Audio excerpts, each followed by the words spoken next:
ಚಂದವೇ ಸಾರಥಿತನವಿದು ಚಂದವೇ ಸಾರಥಿತನವಿದು ಸುಂದರನೇ ಸುಂದರನೇ ಎನ್ನುತ್ತ ಶಲ್ಯನೋಳು ಜರೆಯುತ್ತೆಂದು ಆ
ಶ್ರೀಪತಿಗಳೇ ನಮೋ ನಮಃ.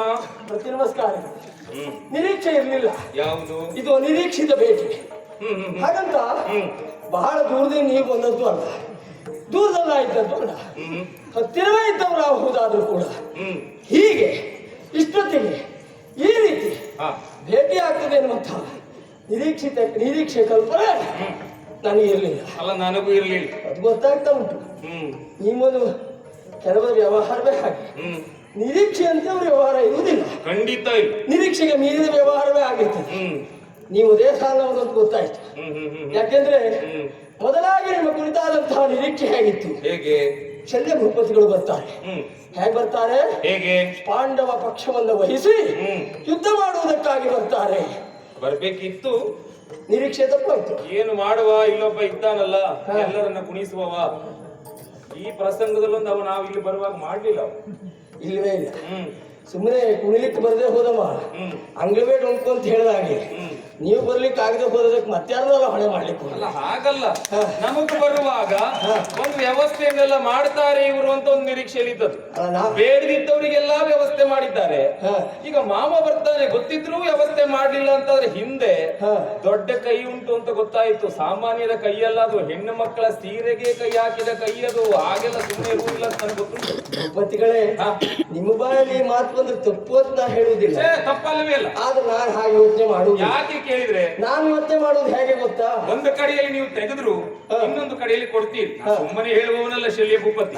ಹೆಣ್ಣು ಮಕ್ಕಳ ಗೋಪಿಕೆಯರ ಕೈಗೆ ಒಬ್ಬ ಕೈ ಹಾಕಿದ್ರು, ಇನ್ನೊಂದು ಕಡೆಯಲ್ಲಿ ಅಣ್ಣ ನನಗೆ ಕೊಡಬೇಕು, ಮಾನ ಉಳಿಸಬೇಕು ಅಂತ ಹೇಳಿದಾಗ ಅಲ್ಲಿ ಕೊಡ್ತಾನೆ. ಅದೇ ಹೇಳಿದ್ದು, ಎಲ್ಲಿ ಕೊಡಬೇಕು ಅಲ್ಲಿ ಕೊಡ್ತಾನೆ ಅವ. ನಮಗೆ ಇಷ್ಟೇ ಪ್ರಾಪ್ತಿ ಅಂತ ಗೊತ್ತುಂಟು. ಹಾಗಾಗಿ ಇವತ್ತು ಇಲ್ಲಿ ಬಂದಿದ್ದೇವೆ ನಾವು. ಹಾಗಾಗಿ ನಾವು ಮಾಡಿದ್ರೆ ಮಾತ್ರ ಲೀಲೆ ಅಂತ ಆಗುದು.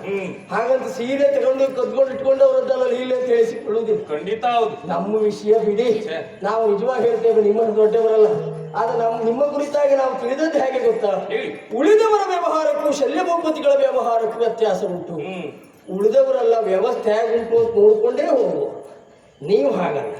ನಿಮಗೆ ಬೇಕಾದ ವ್ಯವಸ್ಥೆ ಮತ್ತೊಂದು ಕಡೆ ಸಿಗ್ತದೆ ಅಂತ ಹೇಳಲಿಕ್ಕೆ ಬರುವುದಿಲ್ಲ ಅಂತ. ನಿಮಗೆ ಬೇಕಾದ ವ್ಯವಸ್ಥೆ ನೀವೇ ಮಾಡ್ಕೊಂಡು ಹೋಗುವುದು ಅಂತ ತಿಳ್ಕೊಳ್ಳಿ. ಈಗೀಗ ಹಾಗೆ ಆಗಿದೆ. ಅವರು ಅವರ ವ್ಯವಸ್ಥೆಯನ್ನು ಮಾಡ್ಕೊಂಡು ಬರ್ತಾರೆ. ನೀವೇನು ತಲೆ ಬಿಸಿ ಮಾಡುವುದು ಬೇಡ ಅಂತ ಹೇಳಿಯೇ ನಮಗೆ ಹೋದಲ್ಲೆಲ್ಲ ವ್ಯವಸ್ಥೆ ಸಿಗುವುದಿಲ್ಲ. ಯಾರ್ಯಾರೋ ವ್ಯವಸ್ಥೆ ಮಾಡ್ತಾರೆ, ಮತ್ತೆ ಅವ್ರಿಗೆ ನಾವು ನಿಮ್ಮ ಪಕ್ಷಕ್ಕೆ ಬರ್ತೇವೆ ಅಂತ ಹೇಳುವ ಅನಿವಾರ್ಯತೆ ಬಂತು. ಆದ್ರೆ ನೀವು ಯಾವ್ದ್ರಲ್ಲೂ ಸೋತಾಗಲ್ಲ ಕಾಣುವುದಿಲ್ಲ. ಅಲ್ಲ, ಸೋಲುವ ಜನ ಅಲ್ಲ. ಆದ್ರೆ ನಿಮ್ಮನ್ನೇ ನಂಬ್ಕೊಂಡಿದ್ರೆ ಸೋಲ್ತಾರೆ ಹೇಳುವುದಕ್ಕೆ ಇದು ನಿದರ್ಶನವಾಗಿ ಹೋಯ್ತು. ಯಾರು ಸೋತದ್ದು ಅಂತ ಬೇಕಲ್ಲ. ಯಾಕೆಂದ್ರೆ ಮಾವ ಬರ್ತಾನೆ ಅಂತ ಪಾಂಡವರು ಅನ್ಕೊಂಡಿದ್ದದ್ದು ಬಿಡು. ಇಲ್ಲಿವರೆಗೆ ಸೋಲು ಬಂದಿದೆ ಅಂತಲ್ಲ, ದೊಡ್ಡವ್ರ ದಯ ಒಳ್ಳೆದುಂಟು. ಯಾರು ದೊಡ್ಡವರು? ಯಾರು? ಅಲ್ಲ, ನೀ ಮೇಲೆ ನೋಡಿದ್ಯಲ್ಲ, ಅವ್ರು ನಮ್ದು. ನಿನಕ್ಕಿಂತ ಮೇಲೆ ಮತ್ತೆ ಮೇಲೆ ಯಾರಿದ್ದಾರೆ ನೋಡಿದ್ದಾರೆ? ನಾ ಮೇಲೆ ಕೆಳಗೆ ನೋಡೋದು ಕಡಿಮೆ. ಅಲ್ಲ, ಗೊತ್ತಾಯ್ತು. ಅಷ್ಟೊತ್ತಿಗೆ ಮನಸ್ಸಿಗೆ ಬಂದಾಗ ನೋಡ್ತೇನೆ. ನೀನು ಮೇಲೆ ನೋಡಿದ್ದೆ ಹೌದು ಅಂತ ಆದ್ರೆ ನಿನ್ನನ್ನು ನೋಡ್ತಾ ಇದ್ದವನೇ ಮೇಲೆ ನೋಡ್ಬೇಕು, ಬಿಟ್ರೆ ಮತ್ತೆ ನೀ ಮೇಲೆ ನೋಡುದಿಲ್ಲ.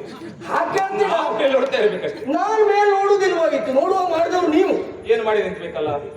ಯಾರು ಮತ್ತು ನೋಡ್ತೇನೆ, ಎಷ್ಟು ಕೆಳಗೆ ನೋಡ್ರು ಯಾರು ಕಾಣುವುದಿಲ್ಲ. ಗೊತ್ತಾಯ್ತು, ಇದು ದೊಡ್ಡ ಮುಂಡಾಸ್ ಮತ್ತೆ ಯಾರದ್ದು ಅಲ್ಲ. ಅದೊಂದೊಂದು ನೀನು ಹೇಳಿದ್ಯಲ್ಲ, ಕೆಳಗೆ ನೋಡ್ತಾ ಇದ್ದಾಗ ಒಂದು ನೀನು ಕಾಣ್ಲಿಲ್ಲ ಅಂತ. ಹೌದು, ಆ ಮಾತಿನಲ್ಲಾದ್ರೂ ಸ್ವಲ್ಪ ದೊಡ್ಡದು ಮಾಡಿದ್ಯಲ್ಲ ನಾನು. ಅಲ್ಲ, ಮಾತಿನಲ್ಲಿ ದೊಡ್ಡದು ಆಗುದು ಬೇರೆ, ವ್ಯವಹಾರದಲ್ಲಿ ದೊಡ್ಡದಾಗುವುದು ಬೇರೆ. ಯಾವ್ದು ಎಂತದ್ದೇ ಹಾಕೊಂಡಿದ್ರು ನಾವು ದೊಡ್ಡವರು ಅಂತ ತಿಳ್ಕೊಂಡು ತಿರುಗುದು ಬೇರೆ. ನೀವು ಒಂಜಾತಿ ಮೂರನೇ ಸಾಲದವರು ಅಂದ್ರೆ ನಮ್ಮಷ್ಟೊತ್ತಿಗೆ ನಾವು ಅಂದ್ರೆ ನಮ್ಗೆ ಏನೂ ಇಲ್ಲ ಅಂತ ತಿಳ್ಕೊಂಡು ಅದು ತಿರುಗುವುದೊಂದು ಯೋಗ್ಯತೆ ಇಲ್ಲದೆ ತಿರ್ಲಿಕ್ಕೆ ಆಗ್ತದ? ಸಾಮರ್ಥ್ಯ ದೊಡ್ಡದುಂಟು. ನೀನು ಏನು ಹೇಳ್ಬೇಕು ಎಲ್ಲ ಹೇಳು. ಅದಿರ್ಲಿ, ಇಲ್ಲಿಯೂ ಹಾಗೆ. ಯಾಕೆ ಆ ನಿರೀಕ್ಷೆಯ ಸುದ್ದಿಯನ್ನು ನಾನು ಹೇಳಿದೆ? ನಾವು ತಿಳಿದದ್ದು ಕೌರವರ ಪಕ್ಷದಲ್ಲಿ ಹಳೆ ತಲೆ ಎಷ್ಟುಂಟು, ಯಾವುದುಂಟು ಅಂತ ನೋಡುವಾಗ ಎದ್ರಿ ಬರುವುದು 3-4 ತಲೆ. ಯಾರದಪ್ಪ? ಮೊದಲನೇದಾಗಿ ಭೀಷ್ಮಾಚಾರ್ಯರ ತಲೆ. ಈಗಾಗಲೇ ಅದು ಮಲಗಿ ಆಗಿದೆ. ಭೀಷ್ಮಾಚಾರ್ಯರ ತಲೆ ಹೋಯ್ತು. ಹೌದು. ಆಮೇಲೆ ದ್ರೋಣಾಚಾರ್ಯರ ತಲೆ, ಆ ತಲೆಯೂ ಈಗಿಲ್ಲ, ಅದು ಹೋಯ್ತಲ್ವಾ? ಹೌದು. ಆಮೇಲೆ ಇನ್ನು ಬಂದ್ರೆ ಯಾವ ತಲೆ ಅಂತ ಯೋಚನೆ ಮಾಡುವಾಗ ನೆನಪಾದದ್ದೇ ನಿಮ್ಮ ತಲೆ.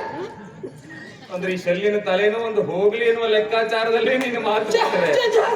ಗೊತ್ತಾಯ್ತು ನನಗೆ.